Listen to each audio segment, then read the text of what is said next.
Halo para pendengar sejarah, bertemu kembali dengan Secarik Sejarah. Pada video kali ini kita akan membahas tentang sejarah kerajaan Islam selanjutnya, yaitu Kerajaan Mempawah. Kerajaan Panembahan Mempawah adalah sebuah kerajaan Islam yang saat ini menjadi wilayah Kabupaten Mempawah, Kalimantan Barat, Indonesia. Nama Mempawah diambil dari istilah mempauh, yaitu nama pohon yang tumbuh di hulu sungai yang kemudian juga dikenal dengan nama Sungai Mempawah. Pada perkembangannya, Mempawah menjadi lekat sebagai nama salah satu kerajaan atau kesultanan yang berkembang di Kalimantan Barat. Riwayat pemerintahan adat Mempawah sendiri terbagi atas dua periode, yakni pemerintahan kerajaan suku Dayak yang berdasarkan ajaran Hindu dan masa pengaruh Islam. Mempawah pada masa kerajaan Dayak Hindu. Cikal bakal kerajaan Mempawah di Kalimantan Barat terkait erat dengan riwayat beberapa kerajaan pendahulunya, di antaranya adalah kerajaan Bangkule Sultan dan kerajaan Sidiniang. Kerajaan Bangkule Sultan merupakan kerajaan orang-orang suku Dayak yang didirikan oleh Nerumbaga di sebuah tempat yang bernama Bahana. Kerajaan suku Dayak yang dipimpin Patih Gumantar adalah sebuah pemerintahan yang berdiri sendiri dan sudah eksis sejak sekitar tahun 1380 Masehi. Dikarenakan pusat kerajaan ini berada di Pegunungan Sidiniang di daerah Sangking Mempawah Hulu, maka kerajaan ini lebih dikenal dengan nama Kerajaan Sidiniang. Dikisahkan Patih Gumantar pernah menjalin hubungan dengan Gajah Mada dari Kerajaan Majapahit dalam rangka mempersatukan negeri-negeri di Nusantara di bawah naungan Majapahit. Bahkan, Patih Gumantar dan Gajah Mada konon pernah bersama-sama ke Muang Thai untuk membentuk serangan Kublai Khan dari Kerajaan Mongol. Bukti hubungan antara Kerajaan Sidiniang dengan Kerajaan Majapahit adalah adanya keris yang dihadiahkan kepada Patih Gumantar. Keris ini masih disimpan di hulu Mempawah, dan oleh warga setempat keris pusaka ini disebut sebagai keris susuhunan. Eksistensi kerajaan Sidiniang tidak lepas dari ancaman, salah satunya adalah serangan dari kerajaan suku Biaju. Dalam pertempuran yang terjadi pada sekitar tahun 1400 Masehi itu, terjadilah perang penggal kepala atau perang Kayau-Mengayau yang mengakibatkan gugurnya Patih Gumantar. Dengan gugurnya Patih Gumantar, riwayat kerajaan Sidiniang pun berakhir. Namun, ada pendapat yang mengatakan bahwa kedudukan Patih Gumantar diteruskan oleh putranya yang bernama Patih Nyabak. Namun, masa pemerintahan Patih Nyabak tidak bertahan lama karena kerajaan Sidiniang terlibat perselisihan dengan kerajaan Lara yang berpusat di Sungai Raya Negeri Sambas. Selepas kepemimpinan Patih Nyabak, riwayat kerajaan Sidiniang belum terlacak lagi. 200 tahun kemudian atau sekitar tahun 1610 Masehi, berdirilah pemerintahan baru yang dibangun di bekas puing-puing kerajaan Sidiniang. Belum diketahui hubungan antara pendiri kerajaan baru ini dengan Patih Gumantar. Dan sejumlah referensi yang ditemukan hanya disebutkan bahwa pemimpin kerajaan baru ini bernama Raja Kodong atau Raja Kudung. Raja Kudung kemudian memindahkan pusat pemerintahannya dari Sidiniang ke Pekana. Pada sekitar tahun 1680 Masehi, Raja Kudung mangkat dan dimakamkan di Pekana. Penerus tahta Raja Kudung adalah Panembahan Senggaok, juga dikenal dengan nama Senggaok atau Sengkuwuk, yang memerintah sejak tahun 1680 Masehi. Penyebutan nama Panembahan Senggaok digunakan seiring dengan dipindahkannya pusat pemerintahan dari Pekana ke Senggaok, yakni sebuah daerah di hulu sungai Mempawah. Panembahan Senggaok menyunting putri Raja Kohar dari kerajaan Batu Rijal Indragiri di Sumatera, bernama Putri Cermin, dan dikaruniai seorang anak perempuan bernama Utin Indrawati.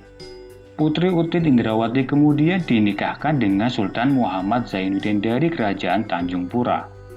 Dari perkawinannya tersebut, mereka dikaruniai seorang anak bernama Putri Kesumba. Putri Kesumba inilah yang kemudian menikah dengan Opu Daeng Menambun, pelopor pengaruh Islam di Mempawah. Mempawah pada masa Kesultanan Islam. Opu Daeng Menambun berasal dari Kesultanan Luwu Bugis di Sulawesi Selatan. Ayah Opu Daeng Menambun bernama Opu Tendri Burang Dilaga yang melakukan perjalanan dari Sulawesi ke negeri-negeri di tanah Melayu. Opu Tendri Burang Dilaga adalah putra dari Opu Lamadusilat, Raja Bugis pertama yang memeluk Islam. Opu Tendri Burang Dilaga mempunyai 5 orang putra yang diajak berkelana ke tanah Melayu. Kelima anak Opu Tendri Burang Dilaga itu adalah Opu Daeng Menambun, Opu Daeng Perani, Opu Daeng Celak, Opu Daeng Marewa, dan Opu Daeng Kemasi. Kedatangan mereka ke tanah Melayu menjadi salah satu babak migrasi orang-orang Bugis yang terjadi pada abad ke-17. Opu Tendri Burang Dilaga dan kelima anak lelakinya memainkan peranan penting di semenanjung Melayu dan Kalimantan, terutama dalam hal penyebaran agama Islam. Kedatangan Opu Daeng Menambun ke Kalimantan sebenarnya atas pemerintahan Sultan Matan, yakni Sultan Muhammad Zainuddin, untuk merebut kembali tahta Kesultanan Matan yang diambil paksa oleh Pangeran Agung, saudara Sultan Muhammad Zainuddin. Opu Daeng Menambun bersaudara yang saat itu sedang berada di Kesultanan Johor untuk membantu memadamkan pergolakan di sana. Atas bantuan Opu Daeng Menambun bersaudara, tahta Sultan Muhammad Zainuddin dapat diselamatkan. Opu Daeng Menambun kemudian dinikahkan dengan Ratu Kesumba, putri Sultan Muhammad Zainuddin. Tidak lama kemudian, Opu Daeng Menambun bersaudara kembali ke Kesultanan Johor. Sepeninggal Opu Daeng Menambun bersaudara, pergolakan internal terjadi lagi di Kesultanan Matan.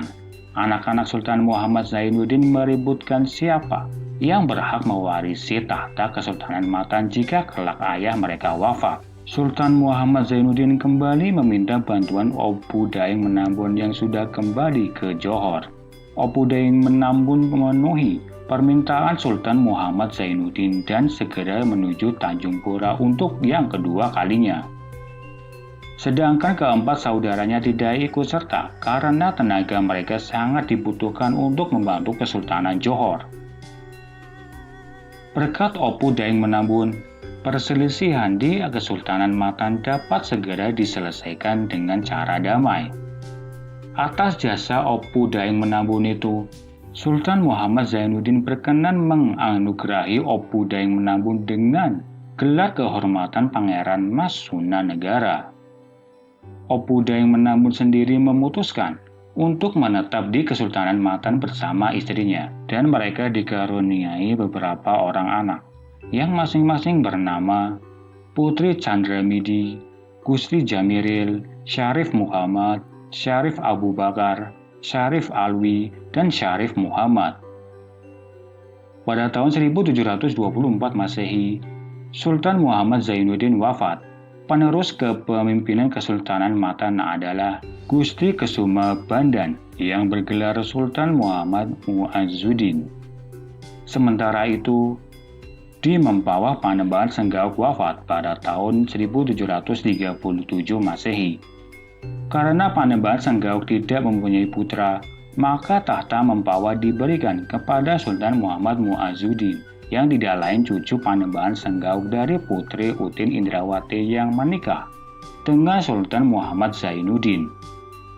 Namun, setahun kemudian atau pada tahun 1738 Masehi, Sultan Muhammad Mu'azzuddin pun mangkat dan digantikan putranya yang bernama Gusti Bendung atau Pangeran Ratu Agung bergelar Sultan Muhammad Tajuddin sebagai Sultan Matan yang ketiga.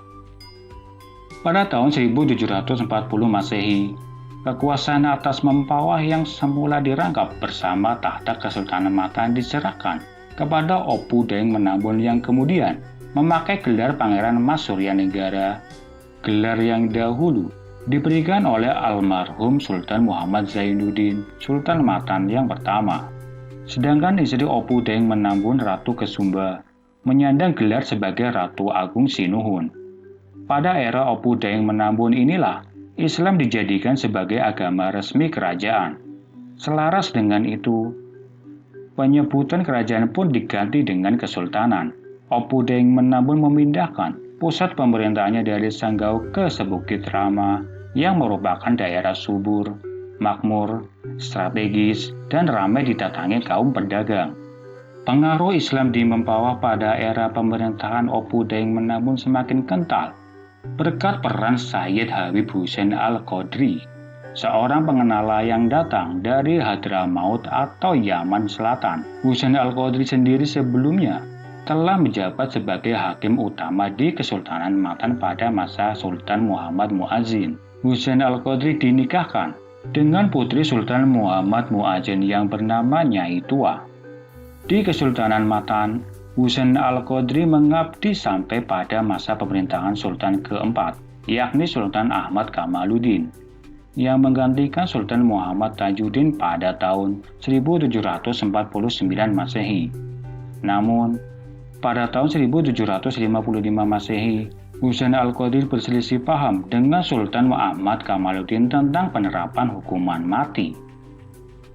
Melihat kondisi ini, Opu Daeng Menabun kemudian menawari Hussein Al-Qadri untuk tinggal di Mempawah. Tawaran itu disambut baik oleh Hussein Al-Qadri yang segera pindah ke istana Opu Daeng Menabun.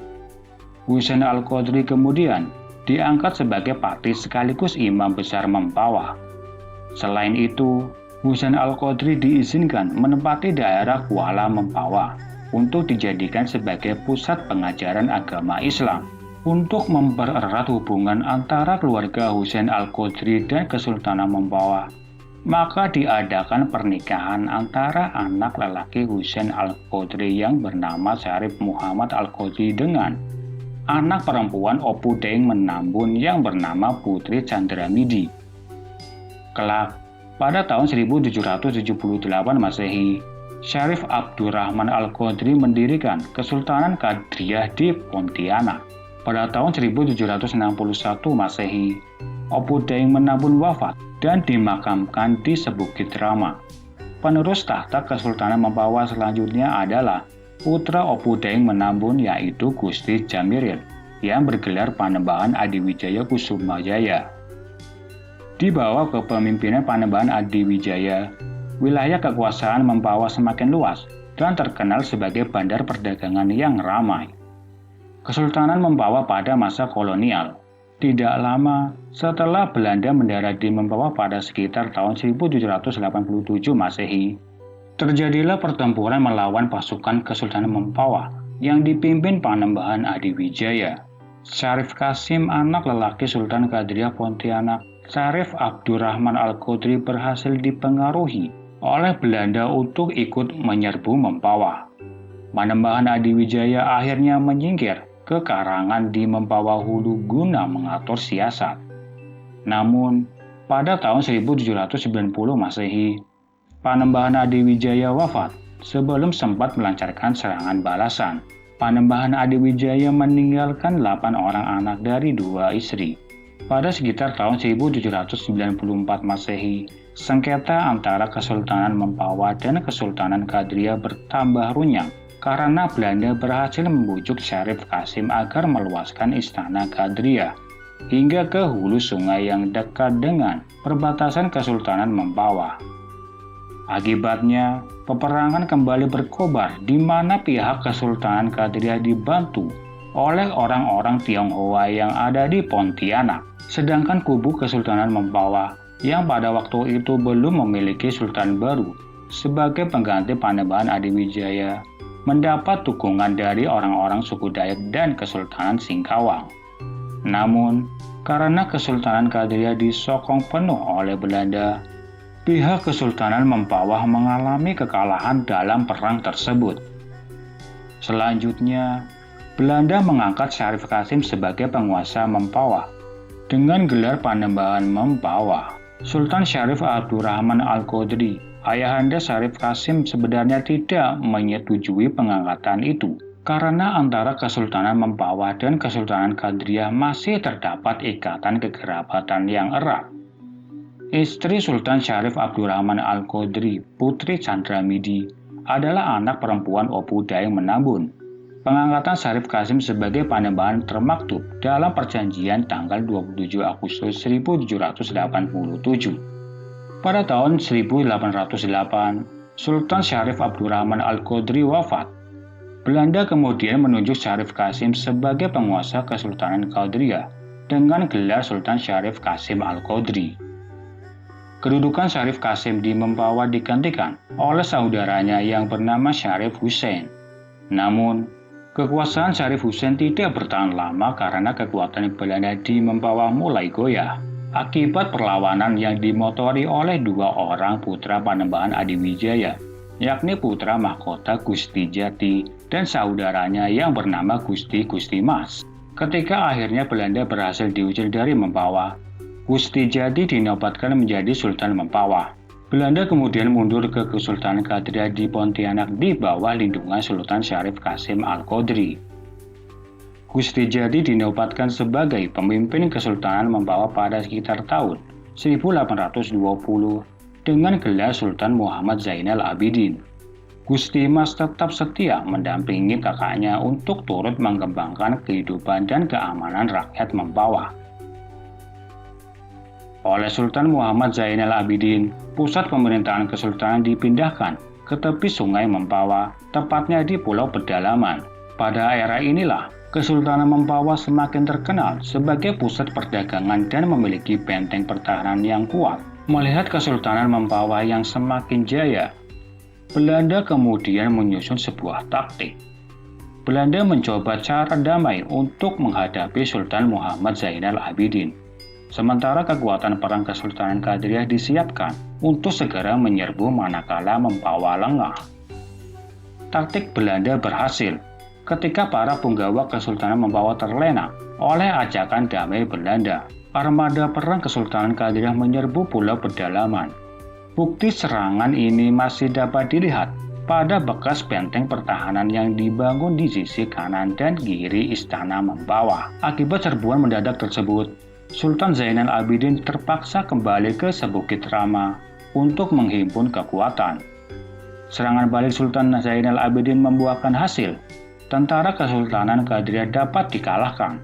Namun, Sultan Zainal Abidin tidak dapat kembali ke Pulau Pedalaman.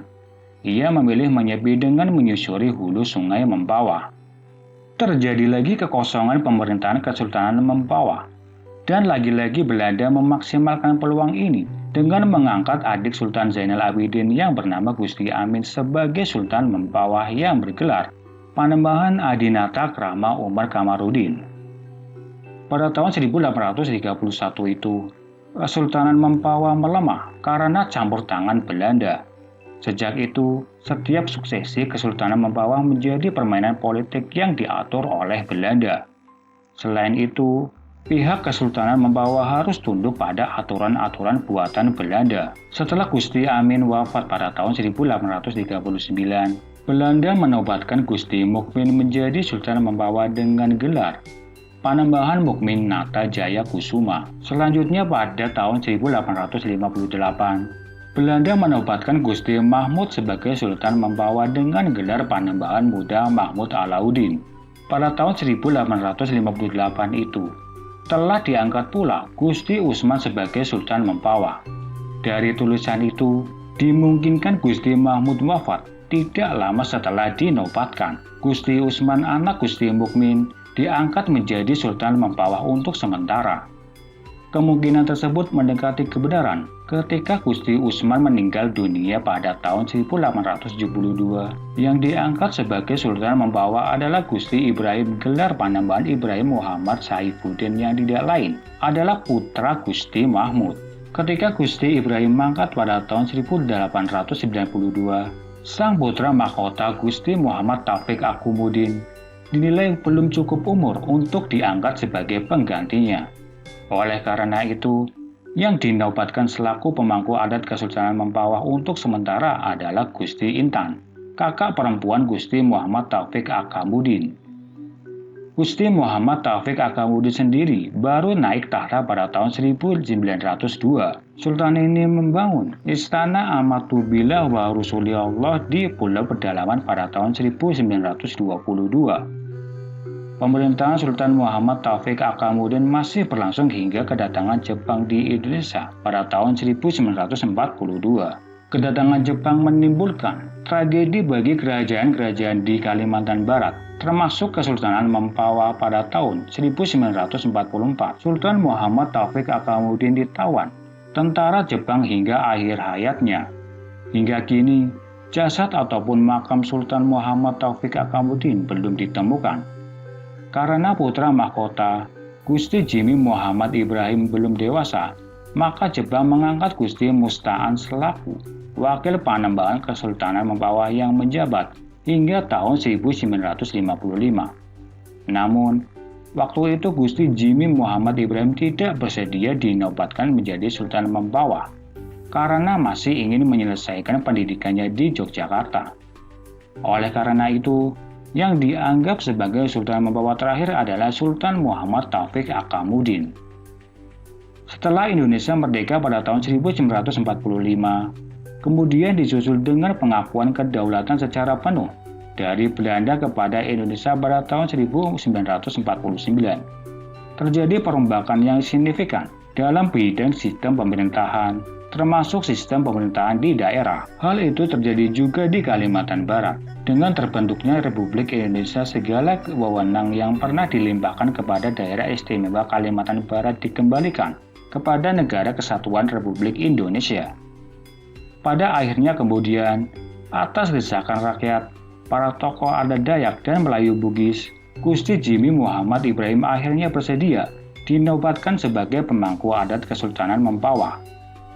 Karena telah bergabung dan menjadi bagian dari NKRI, kepemimpinan Gusti Jimi Muhammad Ibrahim yang menyandang gelar sebagai Panembahan ke-12 Kesultanan Amantubillah Mempawah sudah tidak memiliki kewenangan lagi secara politik. Tanggal 12 Agustus 2002, karena menderita sakit yang tidak kunjung sembuh, Panembahan Gusti Jimi Muhammad Ibrahim menyerahkan kekuasaan Kesultanan Mempawah kepada putranya yang bernama Pangeran Ratu Mulawangsa Mardan Adijaya Kesuma Ibrahim, yang kemudian dinobatkan sebagai Panembahan ke-12 Kesultanan Amantubillah Mempawah dan bertahta hingga saat ini. Pada tahun 2005, Panembahan Jimi Muhammad Ibrahim wafat dalam usia 73 tahun dan dimakamkan dengan upacara kebesaran adat Kesultanan Mempawah. Wilayah kekuasaan. Sepanjang riwayat sejarahnya, baik ketika masih berwujud kerajaan suku Dayak maupun kesultanan bercorak Islam, pusat pemerintahan kerajaan atau Kesultanan Mempawah telah mengalami beberapa kali perpindahan tempat. Daerah-daerah yang pernah menjadi pusat pemerintahan kerajaan atau Kesultanan Mempawah tersebut berada di wilayah Mempawah Hulu atau Mempawah Hilir, yang kini termasuk ke dalam wilayah Provinsi Kalimantan Barat. Beberapa tempat yang pernah menjadi wilayah kekuasaan Kesultanan Mempawah tersebut antara lain Bahana, Sidiniang, Pekana, Senggao, Sebukit Rama, Kuala Mempawah, Sunga, dan Pulau Pedalaman. Demikianlah pembahasan mengenai sejarah Kerajaan Mempawah. Semoga informasi ini bisa dipahami dan bermanfaat bagi kita semua. Sampai jumpa.